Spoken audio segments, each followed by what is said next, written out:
Guys দেখতে পাচ্ছেন আজকে আমি বাসায় অনেক কিছু রান্না করতেছি। দেখতে পাচ্ছেন গরুর মাংস নিয়েছি। আজকে আমরা একজনের বাসায় ভাত দেব। তার জন্য অনেক কিছু নিয়েছি। দেখতে পাচ্ছেন একটা মুরগি, তার সাথে মাছ, এই যে শুটকি, মরিচ কলা করব আর অনেক কিছু রান্না করব।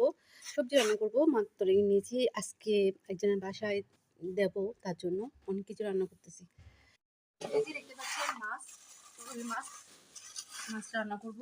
এই যে কষিয়ে আর মুরগি, এই যে মাংস রান্না করতেছি। এখন মাংসটা কষা দিচ্ছি, হাতে মেখে বসে দেবো, কারণ অনেকগুলো রান্না করতে হবে, এত সময় নেই। কারণ রান্নাগুলো তো করে হাতে দিতে হবে, এই জন্য হাতে মেখে অনেকগুলো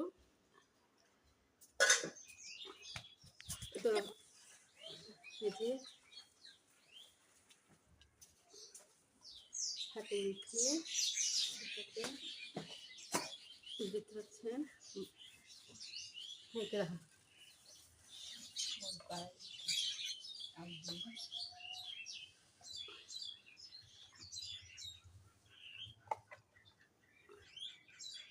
মশলা করতে গিয়ে আছে মরসুকুরি আছে তাহলে হইদি দেখো কি দেখা গেল। এই যে দেখতে পাচ্ছেন, এটা হচ্ছে একটা মিক্সার মশলা। এই মশলাটা যদি তরকারি দেওয়া হয় না, অনেকটা স্বাদ দ্বিগুণ বেড়ে যায়। মেখে রাখা বাড়ি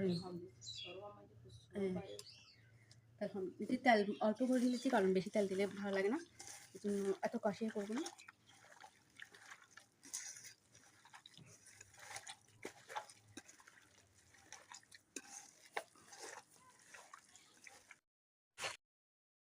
এই যে আমি একটু সরিষার তেল দিয়ে দিলাম, সয়াবিন তেলের সাথে। আর সরিষার তেল দিয়ে যদি গরুর মাংসটা মাখানো হয়, খেতে খুব স্বাদ হয়। এই জন্য আমি একটু দিয়ে দিয়েছি। হাতে মেখে সব কিছু দিয়ে গরুর মাংসটা মেখে নিলাম, বসিয়ে দিলাম।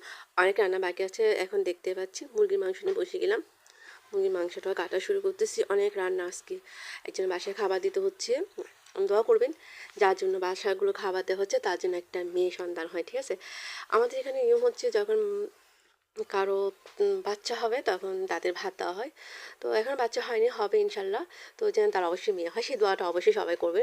তার জন্য অনেকগুলো খাবার দেওয়া হচ্ছে। এই যে দেখতে পাচ্ছেন মাছ ফ্রাই করতে বসিয়ে দিলাম। অনেক রান্না আছে, রান্নাগুলো তাড়াতাড়ি সেরে নিচ্ছি। মানে মাছ ফ্রাই করতে হবে, শুটকি মরিচলা করতে হবে, বিভিন্ন রকম রান্না করতে হবে। সব কিছু রান্না করে প্যাকিং করে আবার ওদের বাসায় দিতে হবে। সুন্দর করে রান্নাগুলো করে নিচ্ছি।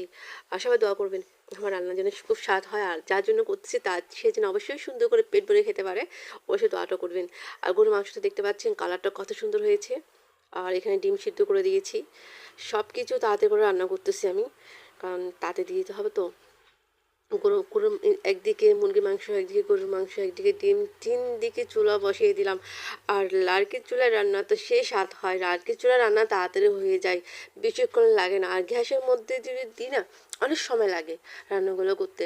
এর জন্য আমি তাড়াতাড়ি করে লার্কির চুলায় বসিয়ে দিয়েছি। আমার লার্কির চুলায় রান্না করতে খুব ভালো লাগে। আমি এই জন্য সবসময় একটু লার্কির চুলায় রান্না করি। তো কেমন হয়েছে অবশ্যই বলবেন।